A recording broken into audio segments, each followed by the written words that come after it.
Welcome to Dynasty Playbook, where we're going to have some fun, talk some Dynasty, just mess around. I'm your host, Drew. You can find me on Twitter at DrewDotson NFL.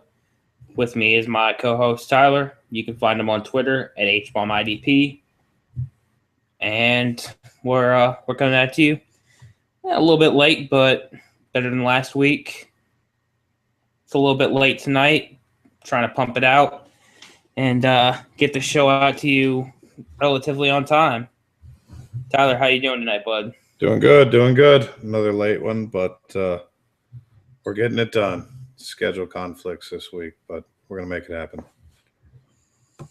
Yep, this is the only night I can record. I'm going out of town tomorrow, so figure do it tonight instead of recording on Thursday night and making y'all wait forever. So with that, we'll move into some stuff that's happening this week, and really nothing's happening this week. There was a Hall of Fame game. Nothing important happened there. I mean, Swisham tore his ACL, so the Steelers, I mean, they gotta get a new kick for the season. I know that's tearing up a ton of y'all's dynasty rosters, the one who are really competing for championship this year. You guys were relying on him for those fantasy points. You're gonna have to start looking at that waiver wire, seeing who's out there. I go pick up a sexy kicker. Is Swisham good? I mean, is he a good fantasy option as far as a kicker? Do you know? I mean, he was on a team. Okay, right? He was on a team, so I don't know. Yeah, I don't either. It's the Antonio Brown show for me out there. Diggs looked good. Diggs had a super sexy play. That's always nice. Yup. Everybody on Twitter is going crazy like, oh, look at Diggs. And we're like, yeah, we've been looking at Diggs for a minute. Welcome to the show. For like 3 years. I've been crushing on Diggs. I really hope he is a thing. Watch him start as the number 2 this season. Watch it happen. It's not going to happen. Do you think Mike Wallace is going to belly flop? It wouldn't surprise me, but I also don't think that he and Teddy are going to develop a very good rapport together. But I've said it from day one. I've been drafting him all over the place. I'm not expecting much from him in 2015, but I think we're going to be looking at quite the interesting breakout potential in 2016. For sure. And a multifaceted player, too, especially. I love the return yard leagues. I've talked about it. If I had it my way, every league I played in would be a point per 20 return yards. So, and that's not insignificant. It's another way to accumulate points, especially in the leagues where you're starting a ton of guys and you're flexing guys. It's just another thing to add a little bit of a cherry on top of their values. So it's the Stephon Diggs playbook. We heart him. Mostly. I mean, yeah, let's add some return yards. Add offensive tackles. If they're getting tackles on interception, cool. Yeah. If they're doing stuff, I want to get them some points. I like points. I'm all about points. I love points. And I like that if a guy's doing something, get them, like you said, if they're making a play, get them points. You remember the old non-decimal scoring where 9 yards is worth 0? How gross. My first league ever was non-decimal. And to me, it just seemed like a normal thing. In the first decimal league I did, I'm like, why would you not have every league like this? Yeah, I lost a game by 0.16 a couple years ago. It was gut-wrenching. But in non-decimal, you don't get that fun. I don't understand the argument against decimal scoring, though. I mean, there's literally no sense in it. None. Someone, please, if there's even one person out there that does full point scoring or is even stuck in the league that won't change for full point scoring, and you know what someone else's argument is to keep it, let me know. I would be so interested in hearing what their argument against more detailed scoring is, because it seems silly. In terms of more stuff that's happened this week, the Patriots made some kind of trade for players I don't care about.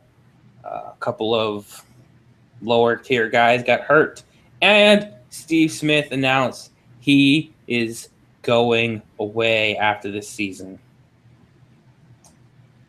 Go away now. I'm so glad he's going to be gone. Yeah, it'll probably be him and Roddy White gone by the end of the season. Isn't Smith's like, he's old, like Roddy White's old. Steve Smith is old. He's like 37 or something. I mean, like super old. He's pretty old, but he acts like a child. Your all-time favorite, old Smith. He is the worst. Even more than people that were the worst today. He is still the worst of all time. He is 36 years old. Just go away.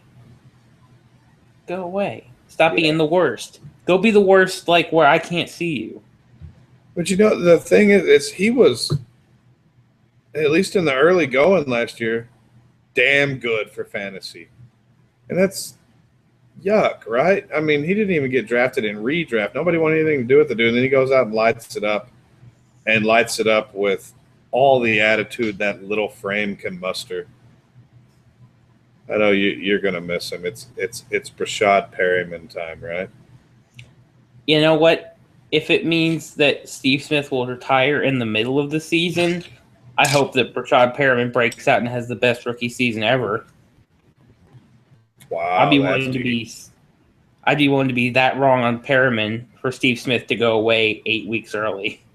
That is deep. You're rooted in your Steve Smith hate. I love it. He's such a D-bag. He's the worst. All right, let's move on because this isn't going anywhere useful. Let's move to our college player discussion for the week, and we're moving into our high-quality prospects. Our guy this week, Laquan Treadwell, true junior out of some college. No, he's from Ole Miss. He's 20 years old now. He's gonna be 20 at the start of the season next year. This guy is pretty good. I mean, he's all right at football, I guess. He was a top 5 prospect as a high school recruit. And it's just, honestly, at this point, when I look at him, I'm looking for flaws so I can argue out of taking him as my number 1 overall player, not to argue out of taking him at all. Because, I'm looking at Tyler Boyd and I'm looking at Ezekiel Elliott and wanting to take them over him. So if I start mentioning downsides to him, these are minute details at this point because this guy he's freaking good. He's a big body wide receiver. He's strong, and he's strong for how much he weighs. Like he is not an extremely thick frame wide receiver because he's 6'3", 6'2". I've seen 6'2", and I've heard 6'3", and he's generally listed around 210. He looks a little lighter than that to me. Yeah, I mean, that's not an extremely thick frame, but he plays way stronger and way more powerful than his frame would suggest. He's extremely sure-handed. He high points the ball well. He's doesn't body catch. His route tree is not, it's not Antonio Brown level. It's not extremely well defined, but it's more than enough to, get him on the field early and allow him to develop it. The biggest issue I had with him watching on tape was his effort, especially on plays he knows he's not going to be involved in. or plays where he's a blocker on the non-active portion of the field, sometimes he'll just stand there. He won't even move. He'll just look at the defender like, go do whatever you're going to do. I'm just going to hang out here. And, I mean, he's going to have to fix that because that's going to be more than just affecting plays on the field. Coaches are going to see it as an attitude problem, stuff like that. But overall, this guy's going to be like top 10, top 12 player at worst in next year's draft. But chances are he's probably going to be like a top 5 NFL draft pick. Yeah, I mean, that's what we're looking at.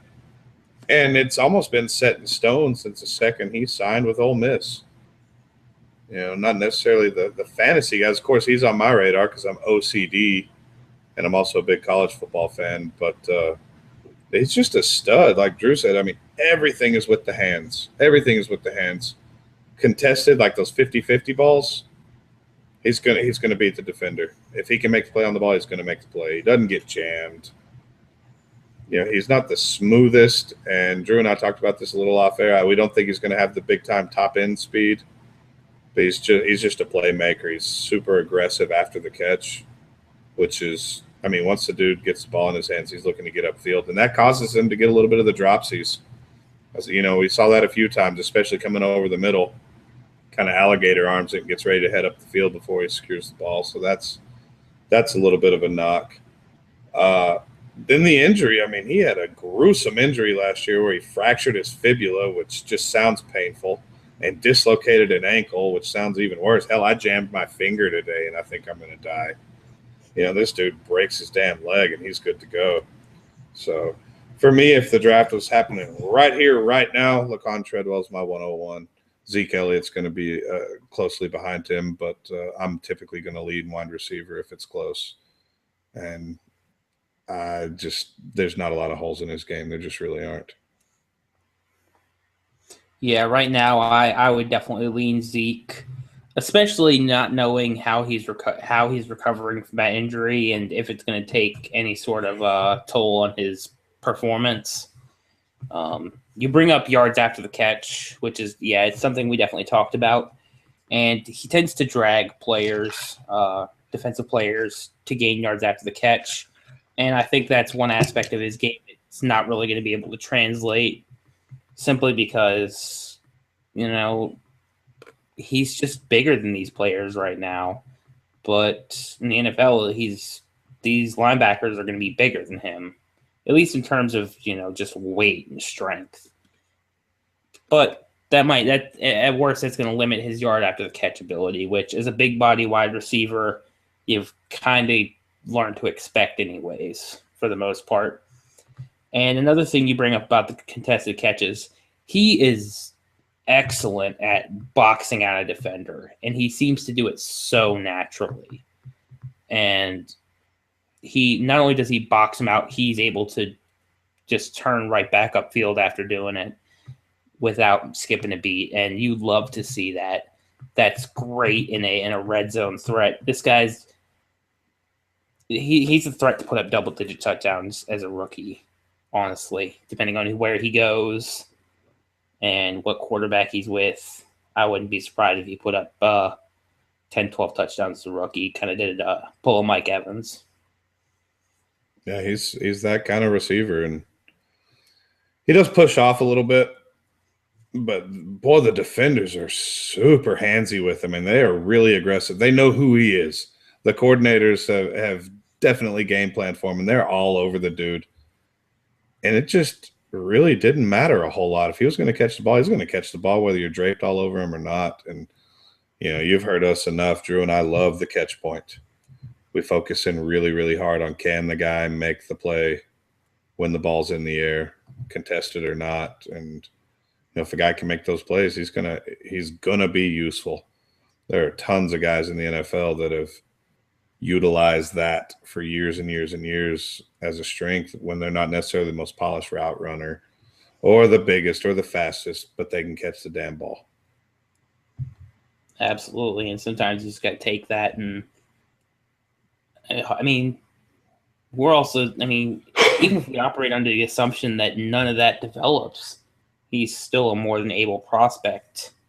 So, I mean, if he does develop, you'd be pretty stoked with that too.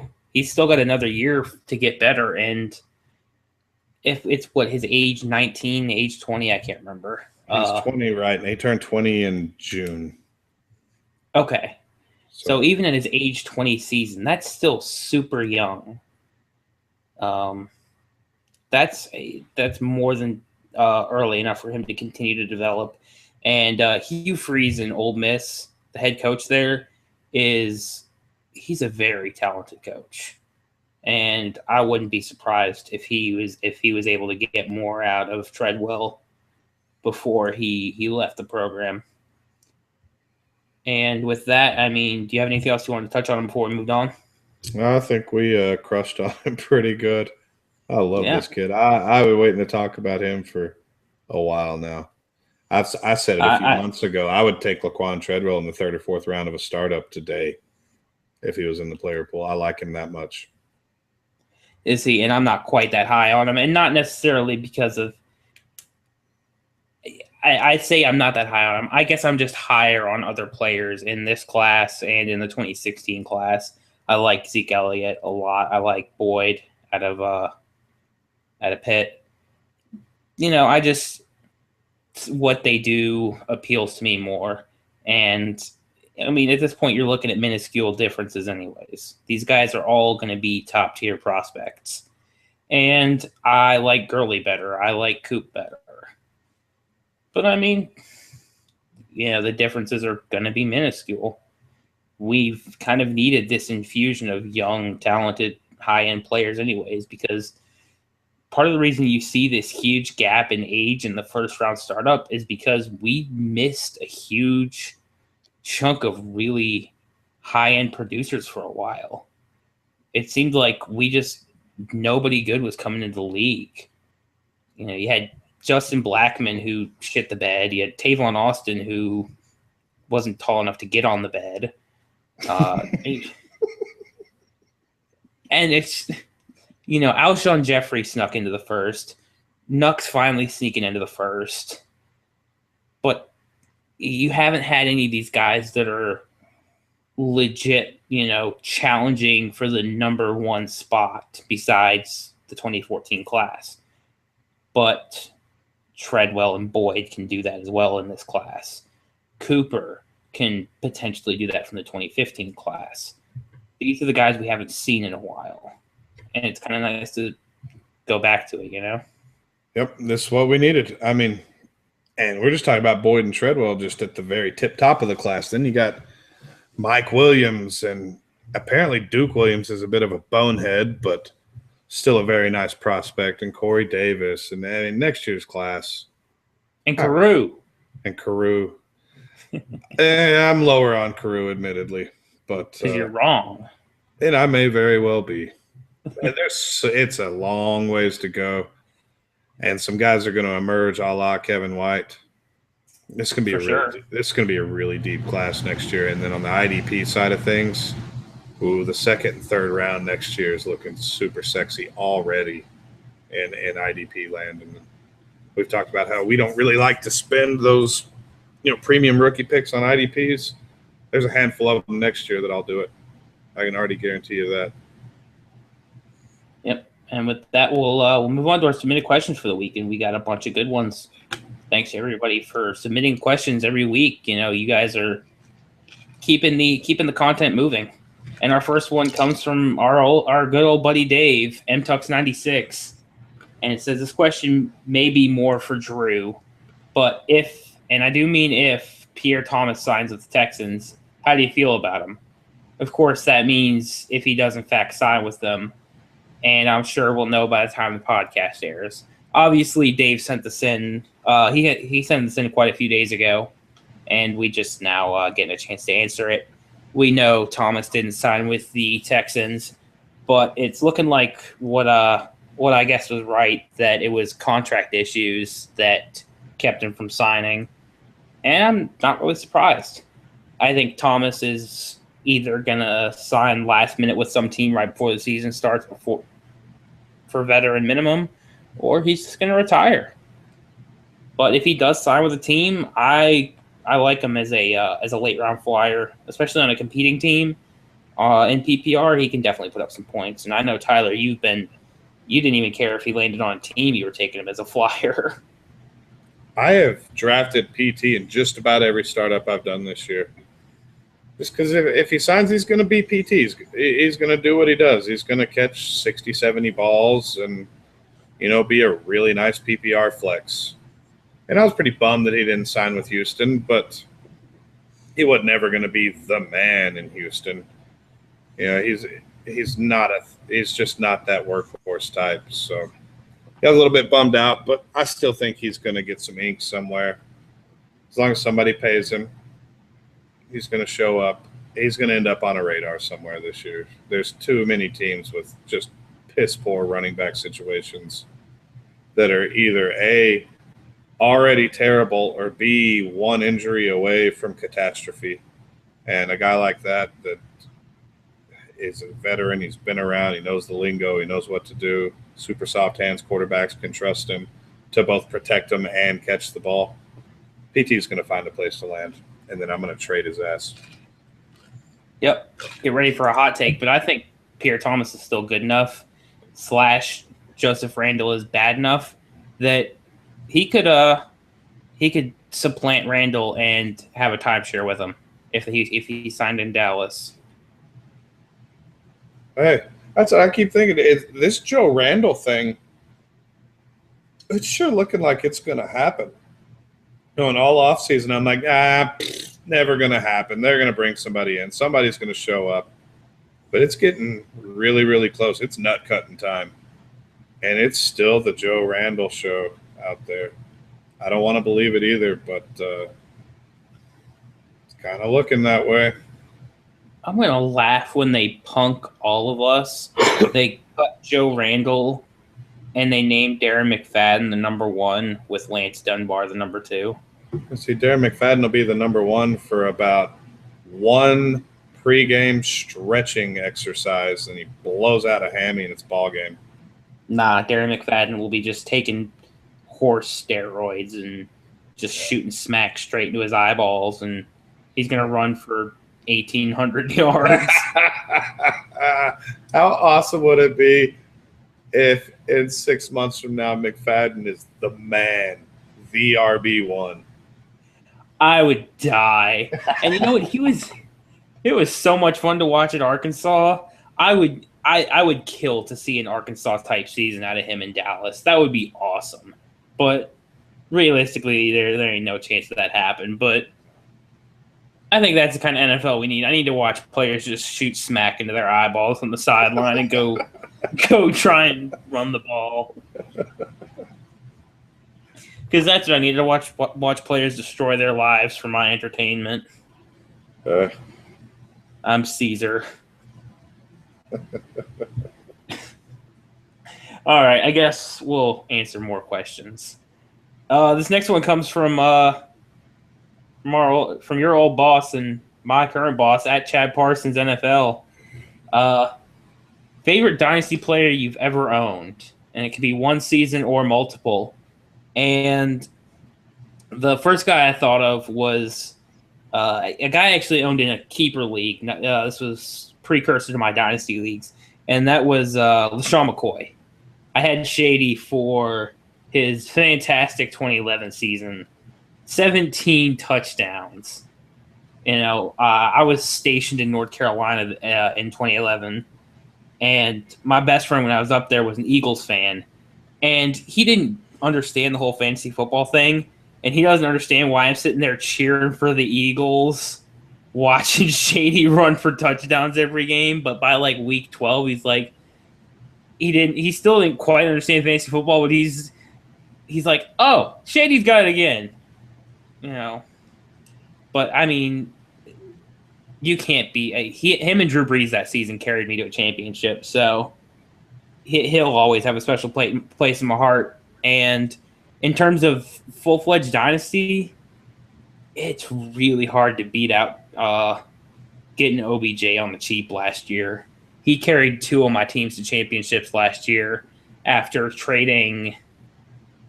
I traded Niall Davis and a second for him after the team who owned Jamal Charles.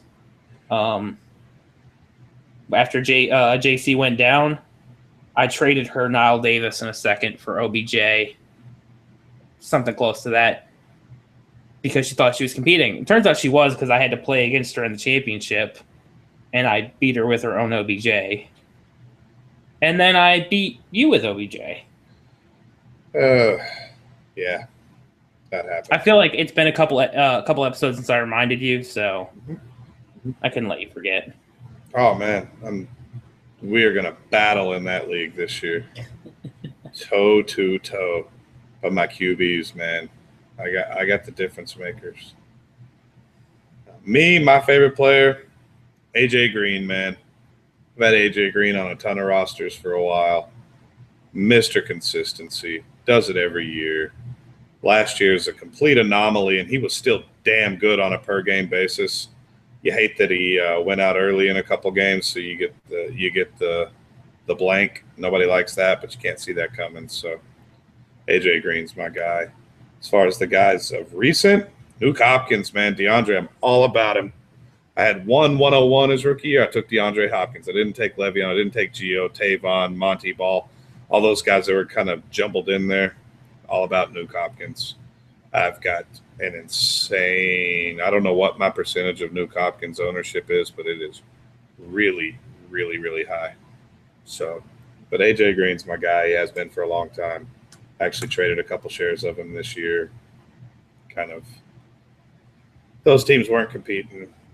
So he's got to go, unfortunately. But the teams that are competing, locked and loaded, man. It's going to blow up again this year. 95, 13, 1,400, 10, 12 touchdowns. It's just what he does. He's going to light it up. If he leads the league in targets, I wouldn't be terribly surprised. He's going to light it up. And let's move on to our next question. Comes from guy over the FF Couch Coach crew at Fomorians. Now that Jones got the nod in Chicago, would you take Jones or Jake Ryan long term? And I know what your answer is going to be, but it's Christian Jones, and it's not even close. Jake Ryan to me is he's an end of the roster guy, even in my deeper leagues.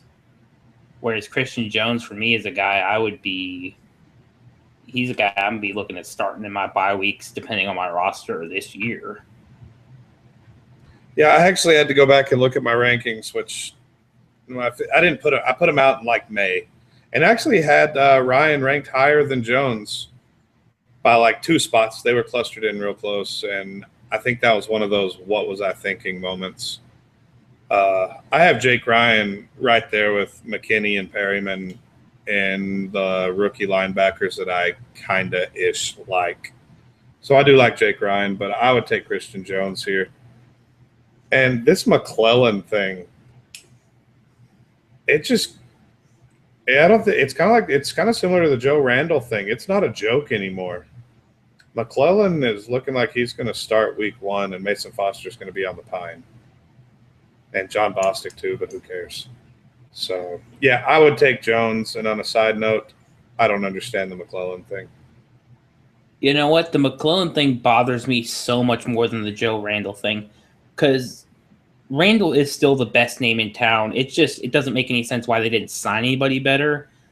But the McClellan thing gives me just this, you get that vomit taste in your mouth, because who really believes that McClellan is a better linebacker than Foster?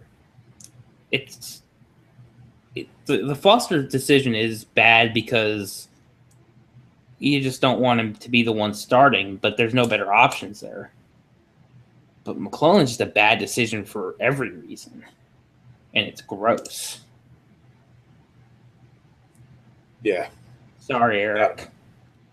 Yeah, I really need to update my rankings. You get past like tier 4, 5, 6, it all just kind of you just kind of start popping them in there. But when I went back and looked at that, I was kind of like, I think I might have had a little bit of the rookie fever. But I do like Jake Ryan. I think he's a solid linebacker. Yeah, I mean, there's nothing wrong with him. I like him about as much as I like McKinney and Perryman, who I think are solid linebackers. They're just not my IDP cup of tea. But no, Ryan's in a nice situation too, though. I just don't think any of them offer the upside that Christian Jones offer.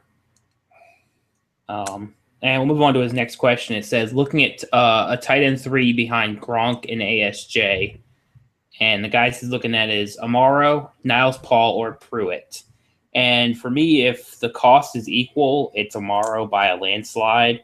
But in terms of what their cost would be, in terms of their ADP, I'd grab Niles Paul because he's going to outproduce his ADP by the most, in my opinion.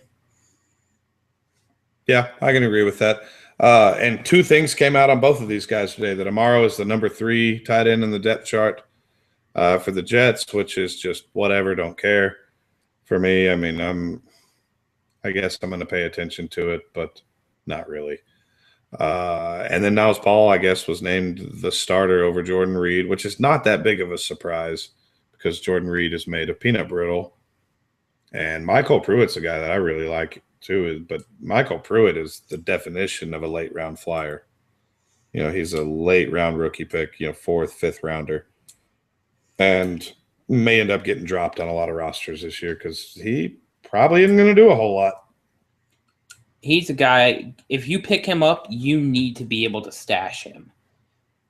Because if you pick him up just to drop him this season, you wasted your time. You have to ensure that you are going to have the space to be able to hold on to him for a year unless he shows beyond a reasonable doubt that he's not going to do anything. Yeah, Pruitt's Pruitt's not the guy for your 22-man roster league. You'll never, ever be able to hold him long enough unless you just have the will of an Iron Man and 0 injuries. You'll never be able to keep him. Even in your 25-man league, it's really close. You need to be looking at like 27, 28-man rosters before it's comfortable being able to hold them. And another part of this question is, would you drop Cordell Patterson for Terrell Pryor? I'm assuming that's Terrell Pryor. He just wrote Pryor. And I know Pryor's getting some love right now, but I've still got the love for Cordell Patterson. I know he still looks bad, but that athleticism doesn't go away. If he can figure out anything, if he can go to another team and get coached up, maybe he can be a thing. Chances are I'll probably be willing to drop him from my team by the end of the year. But until then, I'm still holding out hope. Yeah, I'm with you there. Maybe I am underreacting. Terrell Pryor couldn't be further off my radar. Even in the deepest of deep leagues. Just whatever. I'm probably underreacting a bit too, but I'm definitely reacting more than you are. To me, people are seeing him as a legit option.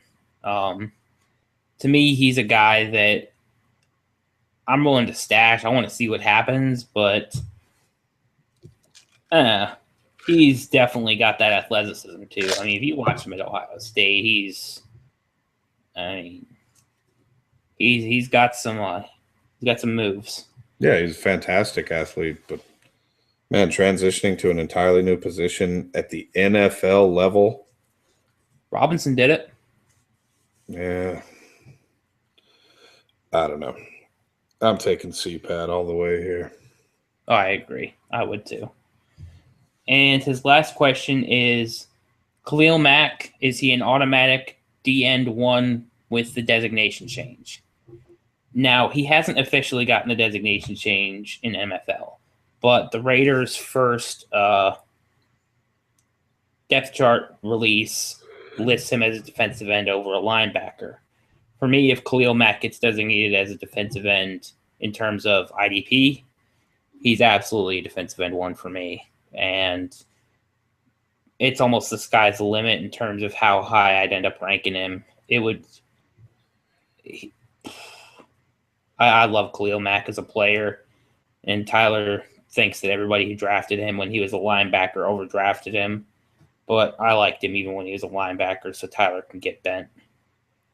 I do. I mean, we've talked about my kind of linebackers, and he is not my kind of linebacker. Because he has upside. Because he has too much variance. We've gone down this road before. But if he does get designated as a defensive end, yeah, he's immediately top 5, top 6 defensive end. You know, that's the position is that shallow. I'm willing to put him ahead of Everson Griffin pretty easily. Who I think is my 6 or 7, something like that. Yep. And then JPP blew his goddamn hand off or whatever happened there. So yeah, Mac's gonna get a big bump and gonna bail out all you guys that overdrafted him, especially in tackle heavy leagues. If you paid for him last year, you overpaid, and now you're gonna get a bailout. So enjoy it. Because it's going to happen. This is happening. I would put my money on he's going to be a defensive end within the week. Good. And then you get to be double wrong. It makes me feel warm and fuzzy. It feels like Charles Johnson all over again for him. I just got these players that and I love Khalil Mack. He is a great player. But I'm going to be super salty about this one. I'm not going to take it well. Good. Good. And he also had one more thing he wanted to say. He said, "Thanks, guys. By the way, Scott is the worst." He really is. Our next question comes from @FF_Thor_Mikey, our buddy Thor, who's also part of the Couch Coach crew, and he's in a number of leagues with us. He wants us to first give the worst a shout out, which is Scott. Scott, sorry for all the hate, but we just like to pick on you, buddy. His real question is, what wide receivers should I target with 2 second-round picks to give? And my initial reaction to this, mainly because I'm still way too high on him, is Dante Moncrief. I think you can easily pick up Moncrief for 2 seconds, and if you have a high second, you can probably pick him up for one of them. Cody Latimer is another guy. Charles Johnson, you could probably pick up for a single second. Devontae Adams is a guy I like a lot, but 2 seconds probably just short of being able to pick him up. Same as Jarvis Landry and Michael Floyd. Those are guys that are just right outside that value tier where I think 2 seconds will actually get them. I don't know. What do you think? You can get midget John Brown for 2 seconds. That's true. You can. And I think that we, in our little bubble, are still higher on Devontae than the consensus. That's cool. I picked up Devontae Adams. Like I said last week, I picked up Devontae Adams for Colby Fleener, who for me is damn near worthless, and John Brown, who is a little Oompa Loompa feller. So, yeah, Devontae is a lot cheaper than we think he is, and I'll bet you Moncrief is right there with him. And, yeah, so that's a good little tier. And then we talked about some of the rookies. Jalen Strong, I'll say you get him for 2 seconds. Drew said you could probably get him for 1. And outside of our little circle, you probably could. Same with Funchess. You know, there's a handful of guys that you can get with that. And then, let's talk a little bit older guys. Probably get, Jeremy Maclin, who I can't stand Jeremy Maclin, but he is free right now. And not free, but he is super, super, super cheap right now. Deshaun Jackson, Torrey, you could get all those guys for 2 seconds pretty easily. All those guys I wouldn't spend more than a second on. Right, we wouldn't. Maybe a second and a third. Right, like I said, we wouldn't, and the circle that we run with wouldn't. But we play. We're psychotic, dude, and the dudes we play in leagues with, they're just as psycho as we are. So the general community is a lot more conservative than we are, at least from what I can tell. In the leagues that I play in, where I don't play with you and Tim and Dylan and Adam and the guys that we play with in all these leagues, the leagues that I don't play with you guys, and I can get away with a lot more of this crap than I can in these other leagues. Yeah, we don't let you get away with anything in our leagues. Nobody gets away with anything in our leagues. I mean, my God, you can't do it. It's like, ooh, is there blood in the water? Kill them. Except Tim. I don't know how, but every single draft, Tim gets away with friggin' murder.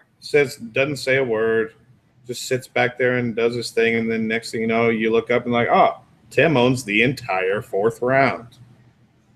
And he's got 14, 2016 firsts. He crawls through a 10-mile pipe of shit and comes out clean on the other side. I don't know how it happens. He's a Jedi. Every single draft. We hate you, Tim. How does he do it? I don't know. You know what? I changed my mind. Scott's not the worst. Tim's the worst. Sorry, Tim. You Canadian It's all right. Your accent's bastard. still pretty cool, though. We love you, buddy. All right. Our next question comes from @MikeSued, and it's a follow-up question to Chad's question. Who's your favorite Dynasty player you've never owned? And for me, it's Marshawn Lynch. I don't know why. It's just he's one of those guys that just never ended up on one of my rosters. It's been between – actually, it's probably Matt Forte because I've been a fan of Forte since he was in high school. But because he he's one of those hometown hero guys. And I owned Forte in redraft leagues and stuff like that, but I just never got to own him in Dynasty because their values were way too high when they were really good, and by the time their values started dropping, I didn't want old people.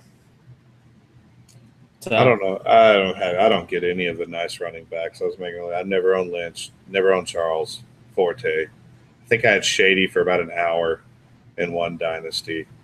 Got a few shares of Le'Veon. He's younger. Calvin's my guy. I've never owned Calvin on a Dynasty roster, which kind of surprised me because I've in 1,000,001 leagues never had Calvin. And it's kind of similar to like what you were saying with Lynch. He was too expensive at one time, and now he's still pretty expensive, but I don't want him. He's old. I'm just not paying premium for 30-year-old wide receivers anymore. I've done it before. It didn't end well because then you get stuck holding the grenade and the pin's pulled. And that grenade's name is Brandon Marshall.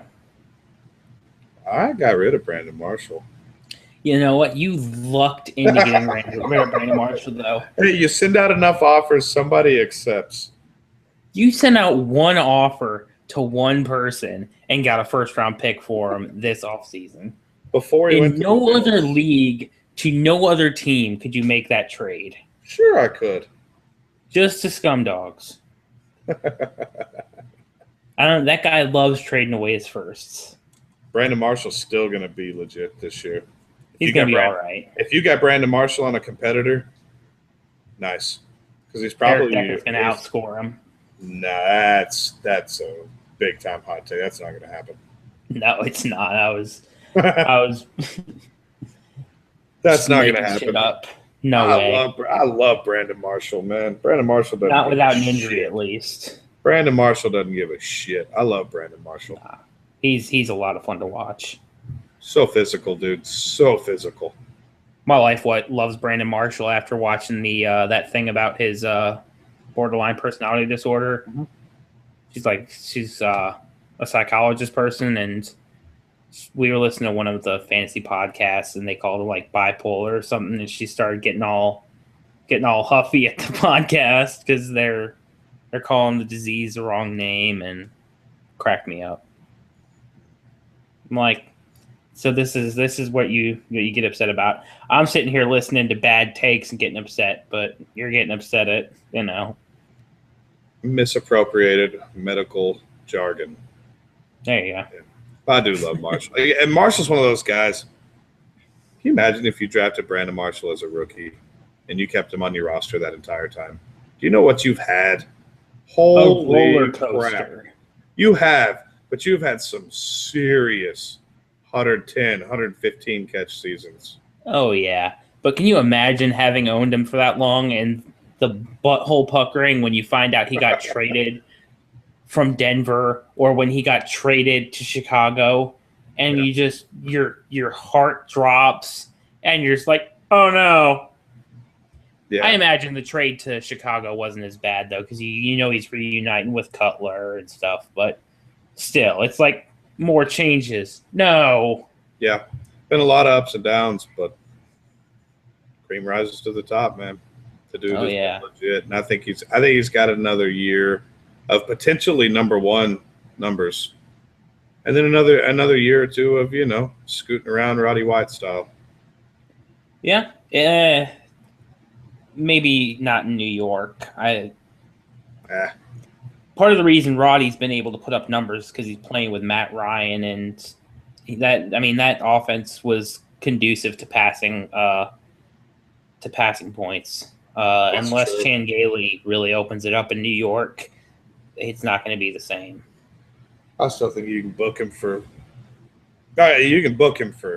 80, 11, 8 or 10 touchdowns. I think that's his floor. I can get down with that for this year. I just mean in the longer term for the next few years. Yeah, for sure. I mean, the window, it's certainly not wide open. It's closing fast. And the window in terms of his value is slammed shut. So. Oh, yeah. I mean, he went into this offseason with low value, and it still continued to plummet. I mean, he was still a top 10 and 12 wide receiver in startups last year. But a lot of that was just because we're not willing to put Mike Evans, Sammy Watkins, Brandon Cooks ahead of him, because we don't know who they are. And the things have kind of shifted now, and especially in our world. I was much more conservative than Drew, but now I'm totally willing to roll the dice, much more than I was previously. So, we're seeing the younger guys get these massive bumps without proving anything, but it's just the market correcting itself and probably overcorrecting to an extent. But at the same time, there's been a lot of what did I do moments in the last year or two, especially when this wide receiver class of last year came in and just blew things up. There's been a lot of those what did I do moments when you get caught holding the bomb and it goes off and these guys plummet in value. And I'd rather be taking a chance on a rookie who might not hit than get stuck with an old player whose value just drops off completely. Because that old player never has a chance to increase in value again. Whereas that rookie has a chance to explode in value. And that's part of the way I look at it. Yeah, and somebody's always willing to look at the silver lining, like Moncrief and Latimer, those guys we talked about, Devontae. We still hold them in high regard. They hadn't done a damn thing, but they're good ball players, and they're young, and they're insulated, and they're in good situations.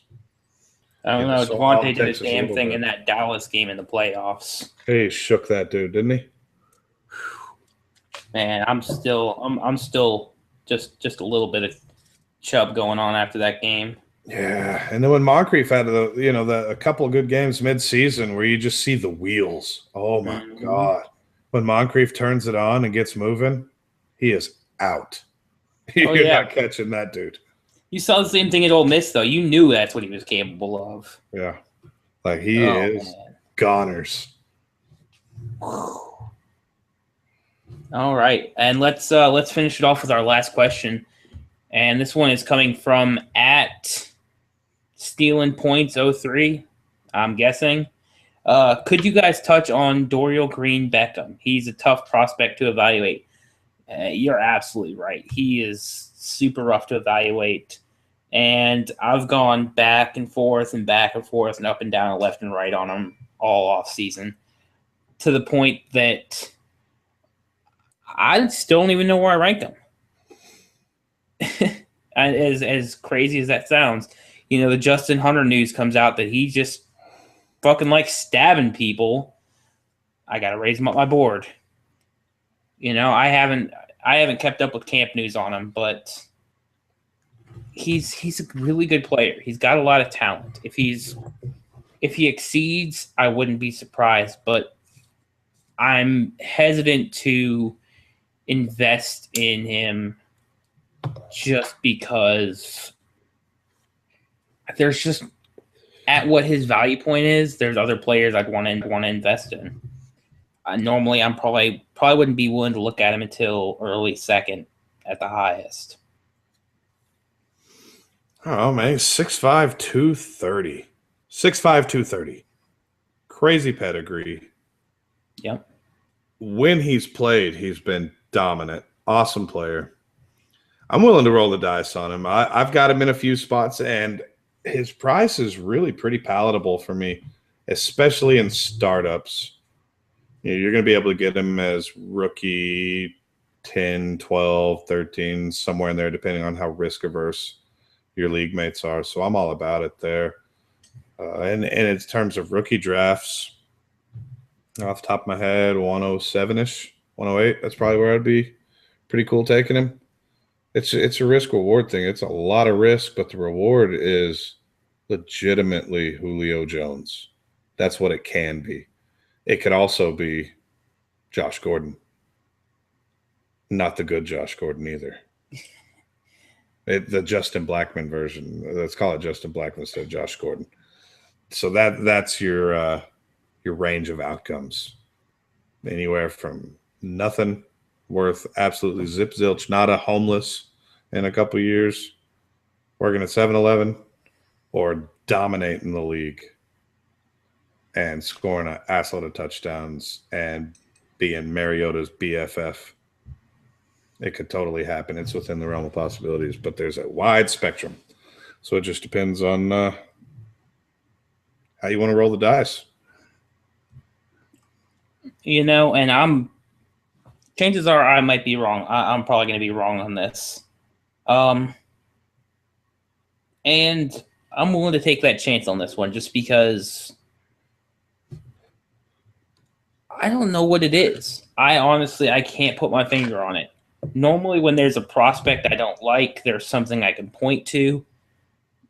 But most of the guys with character concerns, I can pretty for certain say that it's the character concerns that bother me if they bother me. And it doesn't with him.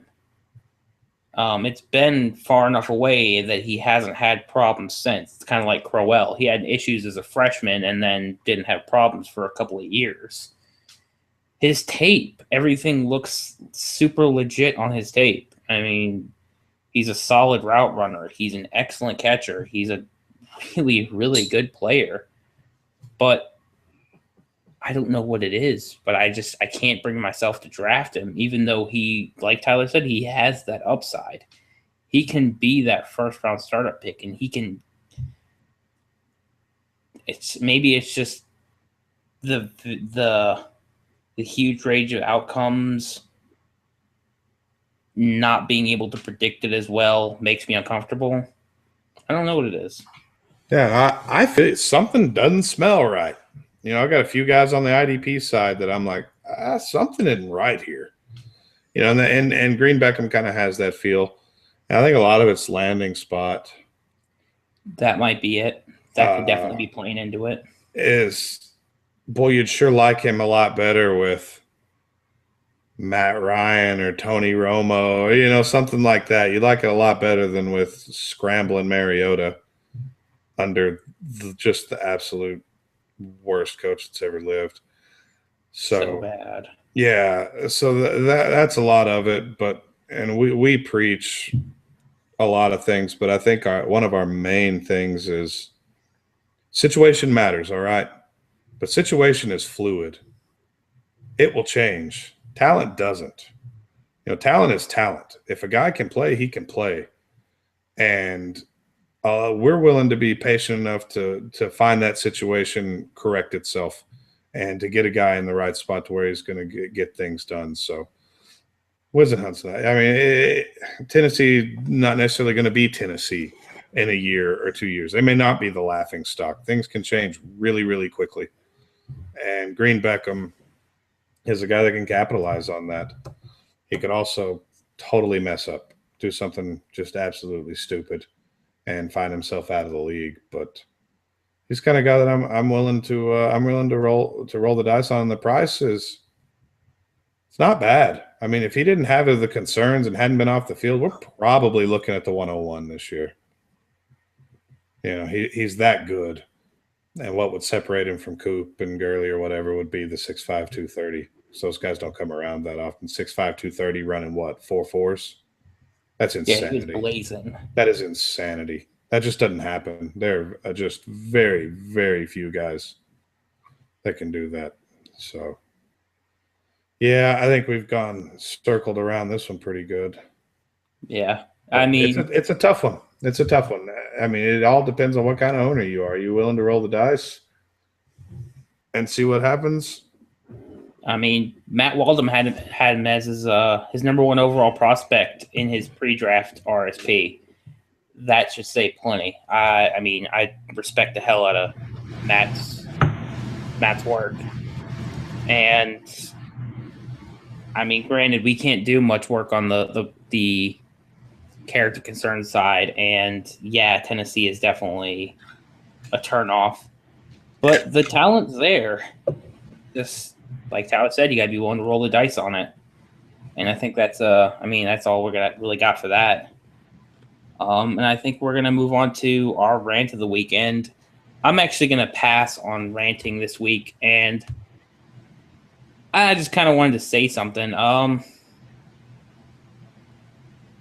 just had somebody close to my part of my wife's family take their own life, and I just wanted to remind everybody out there that suicide is a permanent solution to a temporary problem. If you guys are ever in that situation where you're starting to feel where that's an option, feel free, contact me, email me if you want somebody to talk to. I know there are plenty of people that have talked to me about it, that because I go through depression, that have offered to talk. Reach out to somebody. This community is by far the friendliest community I've ever been a part of. There's somebody that you can talk to, reach out and get help. It's things can get better. Things will get better. And just, I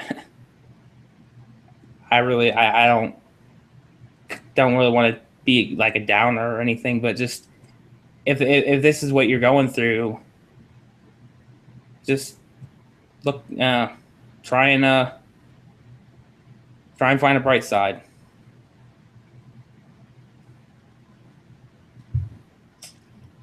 Yeah, I guess that's about all I got. All right, Tyler, you got any last parting shots for us this week? No, I think we ran the gamut once again. All right. Guys, this has been the Dynasty Playbook, your source for a little bit of Dynasty talk, a lot of fun, and I guess a little bit of seriousness every now and then. I've been your host, Drew. You can find me on Twitter at Drew.NFL. With me has been my awesome co-host, Tyler. You can find him on Twitter at HBOMIDP. Thanks for joining us. We'll see you again next week.